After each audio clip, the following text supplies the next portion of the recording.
The assumption everyone makes look at any tree, anywhere in the world, and the explanation seems obvious.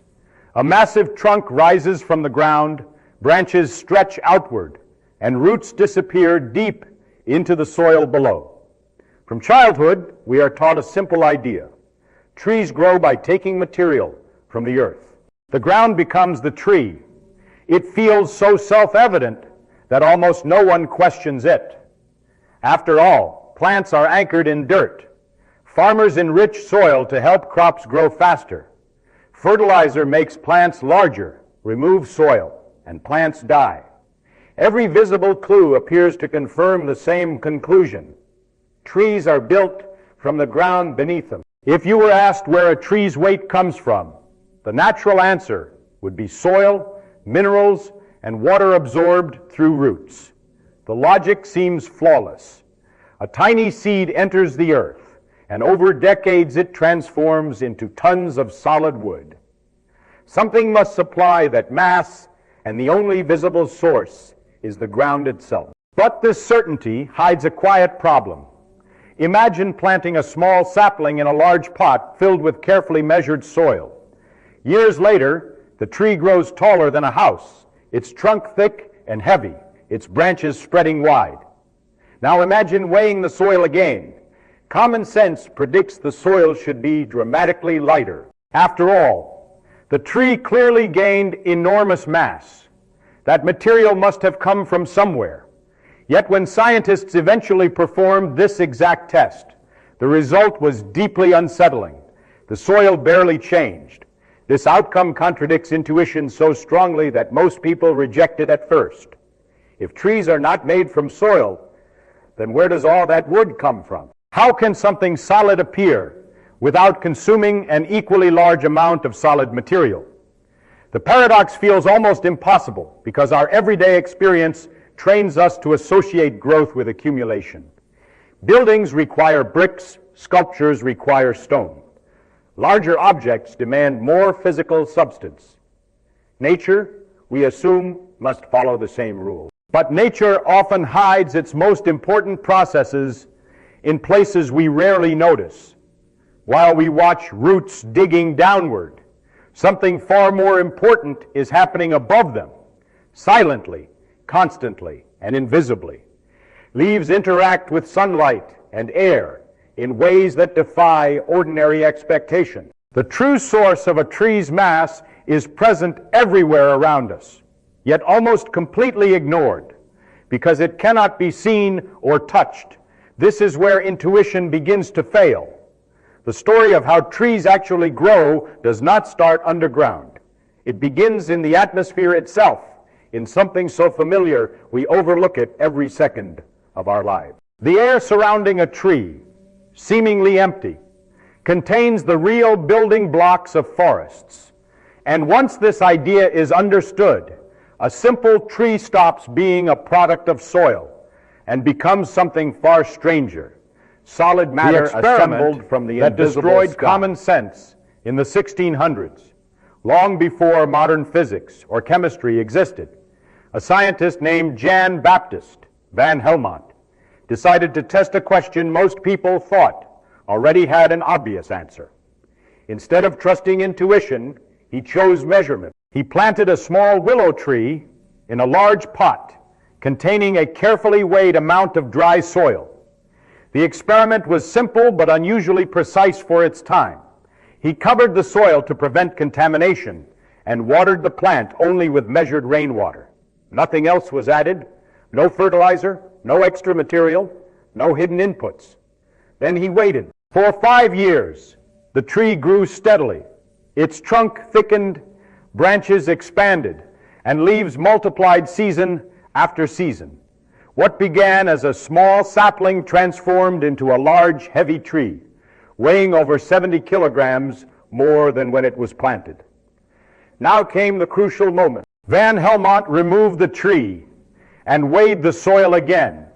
If common sense were correct, the soil should have lost a massive amount of weight. The tree's new mass had to come from somewhere, and everyone expected the ground to be the source.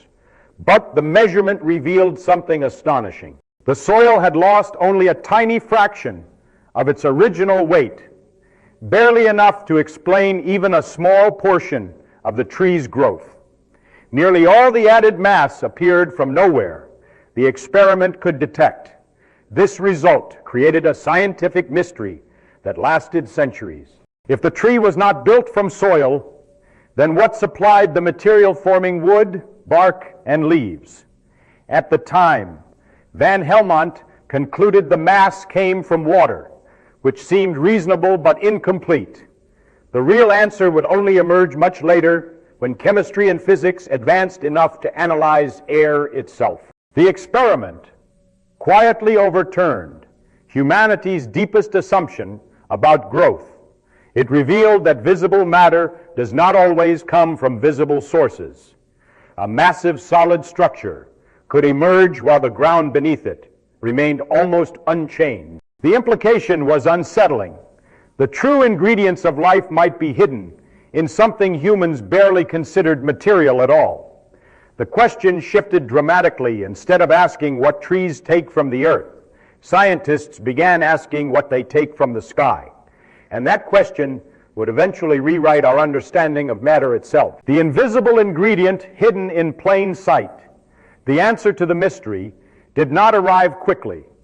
For nearly 2 centuries after Van Helmont's experiment, scientists struggled to understand how solid matter could appear without visibly consuming soil. The breakthrough came only when researchers stopped focusing on what they could see and began studying something previously ignored. Air in the late 18th century, chemists discovered that air was not empty. It was a mixture of gases, each with distinct properties. Among them was carbon dioxide, an invisible gas produced by breathing, burning, and decay. At first it seemed insignificant, too thin, too intangible to build something as solid as wood, but plants behave differently from animals. Experiments revealed that when exposed to sunlight, leaves absorbed carbon dioxide from the atmosphere. Inside microscopic structures, energy from light powered a chemical transformation. Carbon atoms from the gas were rearranged and linked together, forming sugars, the molecular building blocks of plant tissue. This process, later named photosynthesis, revealed a startling truth. The bulk of a tree's mass does not come from the ground at all. It comes from carbon pulled out of the air, atom by atom, over years of growth. What appears solid was once invisible gas floating freely in the atmosphere. Every ring of wood inside a tree is compressed air made tangible. The trunk is not assembled from soil, but constructed from captured carbon, locked into complex molecular structures. Sunlight provides the energy, water supplies hydrogen, but the structural substance, the very framework of the tree, originates from the sky. This realization forced scientists to rethink matter itself. Solidity was not a fundamental property, but a temporary arrangement of particles.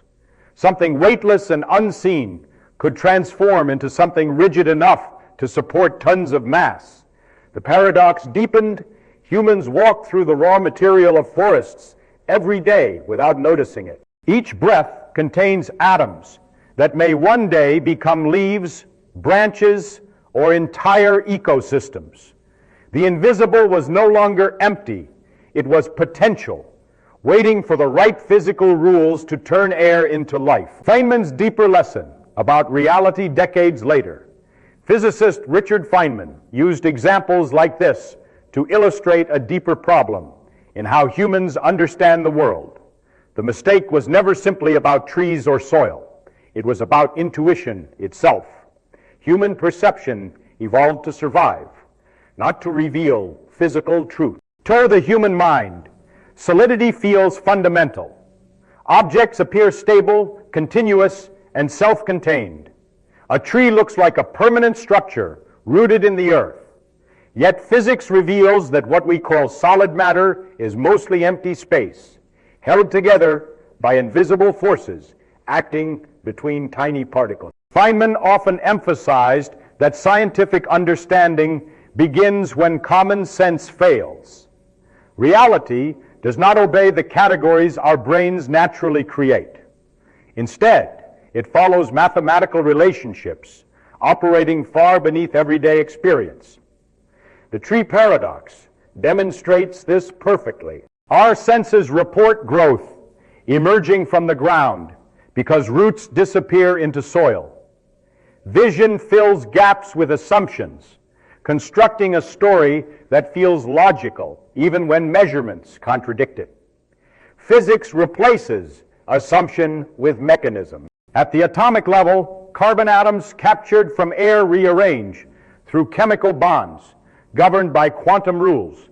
Energy from sunlight reshapes probability into structure, gradually assembling matter from interactions too small to perceive directly. The lesson extends beyond biology. Many physical truths appear impossible until described through precise models. Time slows at high speeds, particles behave like waves, and empty space contains fluctuating energy fields.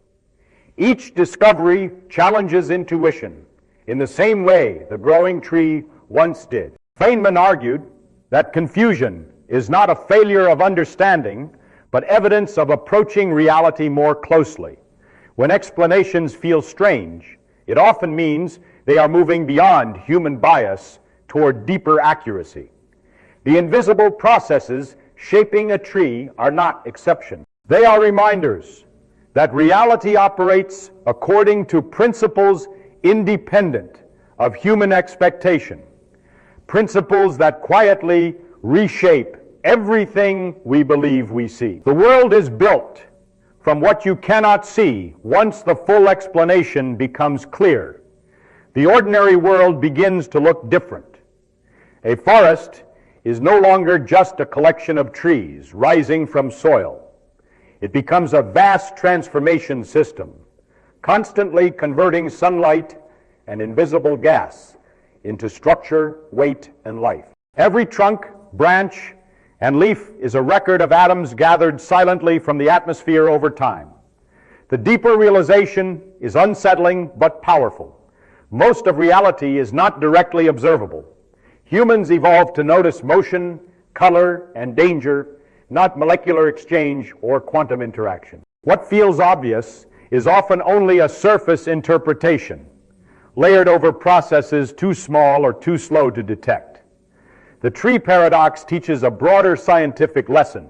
Intuition is a starting point, not a conclusion. Progress happens when measurement replaces assumption and when questions survive, even after answers seem obvious. Physics repeatedly reveals that nature hides its mechanisms behind appearances that feel convincing but incomplete. Each breath now carries new meaning. The carbon atoms leaving your lungs may eventually become part of a leaf, a blade of grass, or a towering forest decades from now. Matter circulates continuously, reshaping itself through physical laws that operate regardless of human awareness. What appears solid is temporary organization. What appears empty is filled with possibility. The ground does not truly give birth to trees. Instead, the universe slowly assembles them from light, air, and time itself. And once you understand this, the familiar world becomes stranger, but also far more connected than it first appeared.